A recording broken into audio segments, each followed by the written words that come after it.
Are Maurya channel में आपका स्वागत है। आज चर्चा करेंगे मैदा या रिफाइंड आटा।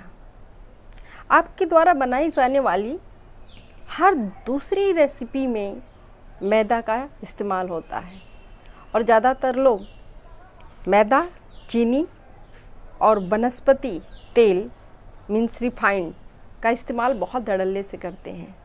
ये तीनों चीज़ें स्वास्थ्य के लिए बहुत ही हानिकारक है। ये कहूँ मैं तो ये खाने में जितना अच्छा लगता है, स्वास्थ्य के लिए उतना भी इसका बहुत बुरा असर होता है। ये जो मैदा होता है ये आटे का होता है। गेहूं का जो उच्च उत्कृष्ट वैरायटी होती है उससे ये बनाया जाता है और यह बेंजोइन पेरोक्साइड द्वारा साफ़ किया जाता है, जिसके कारण बहुत सारी स्वास्थ्य संबंधी विकार उत्पन्न होते हैं। ये जो चमकता रहता है तो ये साफ़ किया जाता है। इससे होने वाले नुकसान, मैदा एक स्लो पॉइजन का कार्य करता है, मतलब इससे धीरे धीरे जहर जैसा खाना हो जाता है या जहरीला हो जाता है।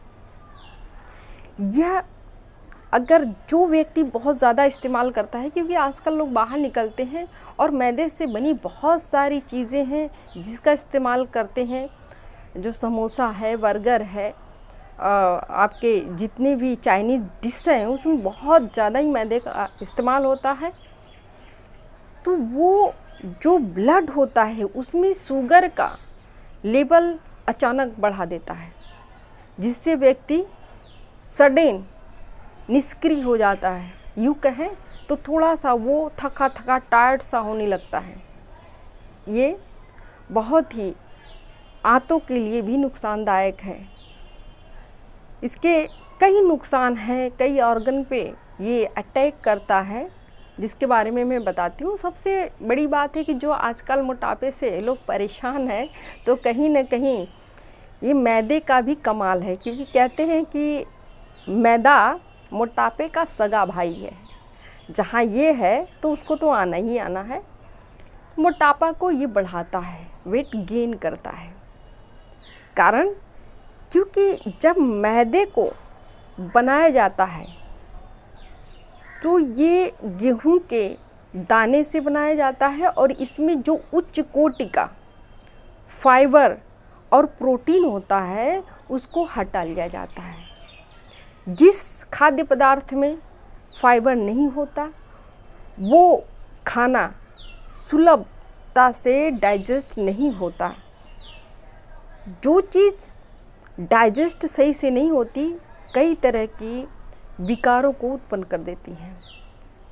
यह फाइबर के न रहने से बहुत देर में पचता है और ये कुछ बीमारियां जैसे सिर दर्द या माइग्रेन जैसी प्रॉब्लम क्रिएट कर देता है। दूसरी चीज़ होती है कि ये पित्ताशय, गाल ब्लडर और अल्सर को बढ़ावा देता है।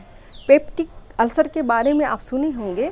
पेप्टिक अल्सर और गाल ब्लडर स्टोन या पित्त संबंधी बीमारियां इससे उत्पन्न होती है, क्योंकि इसमें जो है जो उच्च कोटि का प्रोटीन होता है उसको हटा लिया जाता है। और यह प्रोटीन जो हमारे शरीर से एसिड निकलती है, हाइड्रोक्लोरिक एसिड, इसको बफर करता है। और जो आमाशय से एसिड निकलती है उसको ये कंट्रोल करके ये अल्सर को नहीं होने देता है। मीन्स ये अल्सर से बचाता है और पित्त की बढ़ती हुई समस्या को भी ये घटाता है। कोलेस्ट्रॉल से आप समझ गए होंगे कि कोलेस्ट्रॉल अगर बढ़ जाता है तो हार्ट की बहुत सारी डिजीज़ हो जाती है, ब्लड प्रेशर बढ़ जाता है। ये कोलेस्ट्रॉल को बढ़ा देता है क्योंकि इसमें फाइबर नहीं होता है और ये तुरंत बहुत ही उच्च तरीके से ब्लड में शुगर को कहीं न कहीं स्थापित कर देता है। मैदे में LDL लो डेंसिटी लाइपोप्रोटीन की मात्रा बढ़ जाती है, जिसकी वजह से ये सारे प्रॉब्लम क्रिएट होते हैं। चयापचय क्रिया को डिस्टर्ब करना, ये पाचन तंत्र को बहुत ज़्यादा डिस्टर्ब करता है, जिससे मेटाबॉलिक सिस्टम बिल्कुल ख़राब हो जाता है और उसकी वजह से बहुत सारी बीमारियां जो पेट संबंधी है वो उत्पन्न हो जाती हैं।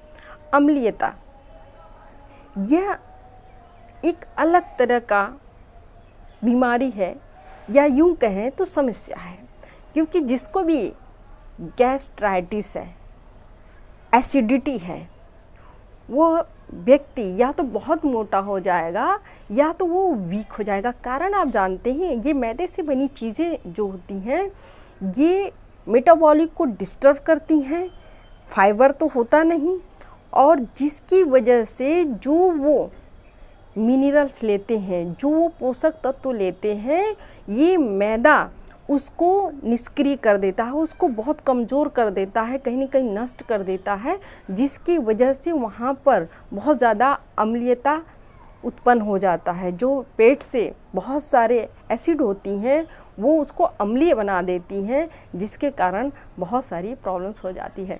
तो दोस्तों, आपको ये बाहर की चीज़ें तो बिल्कुल बंद करना चाहिए, और जो मैदा से और ज़्यादा चीनी और रिफाइन से बनी जो भी खाद्य पदार्थ है उसे थोड़ा सा तो तौबा करना ही पड़ेगा, क्योंकि इस समय की भाग दौड़ भरी ज़िंदगी में आपके पास इतना भी टाइम नहीं है कि आप हर महीने में अपना चेकअप कराते रहें। तो आप अपने घर में आटे से बनी सारी चीज़ों को खाएं, इस्तेमाल करें, क्योंकि जो भी हम चीज़ें बनाते हैं, जैसे समोसा बनाते हैं और बहुत सारे डिश बनाते हैं, तो उसमें हम आटा का इस्तेमाल कर सकते हैं। उसको चलनी से बहुत बारीकी से अगर आप चाल कर बनाएं तो बिल्कुल स्वस्थ रह सकते हैं। मुझे उम्मीद है कि आप इसके बारे में अच्छी तरह से समझ गए होंगे। दोस्तों, अगर अभी तक आप आर मौर्या चैनल को सब्सक्राइब नहीं किए हैं तो प्लीज़ कर लीजिए, लाइक कीजिए, शेयर कीजिए और कमेंट्स बॉक्स के थ्रू कुछ भी पूछ सकते हैं। बहुत बहुत धन्यवाद।